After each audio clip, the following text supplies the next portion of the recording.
सातबाराच्या बातमीपत्रात आपलं पुन्हा स्वागत। इचलकरंजीतील विक्रेत्यांनी अचानक मटण दरात प्रति किलो 40 रुपयांनी वाढ केली आहे। मटण विक्रेत्यांची बैठक घेऊन दरवाढ मागे घ्यावी आणि मटण विक्रेत्यांची प्रशासनाने मनमानी थांबवावी अशी मागणी आम्ही खवये आणि दोस्ती ग्रुपने केली आहे। मागणीचं निवेदन प्रांताधिकारी कार्यालयात देण्यात आलंय। श्रावण महिना आणि गणेशोत्सव संपताच इचलकरंजीतील मटण विक्रेत्यांनी मटणाच्या दरात प्रति किलो 40 रुपयांनी वाढ केली आहे। त्यामुळे मटणाचा प्रति किलोचा दर 760 रुपये झालाय।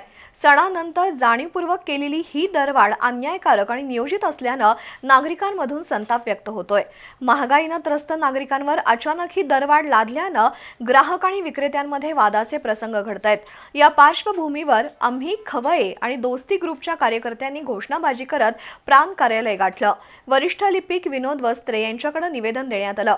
मटण विक्रेत्यांची प्रशासनाने बैठक घेऊन दरवाढ मागे घेण्यासाठी मध्यस्थी करावी, दरवाढ रोखण्यासाठी कायमस्वरूपी धोरण ठरवावं, ग्राहक आणि विक्रेत्यांमध्ये समन्वय साधून परवडणारा दर निश्चित करावा, तसंच मटण विक्रेत्यांकडून नियमांचं पालन होतं की नाही यावर देखरेख ठेवावी अशा मागण्या केल्या।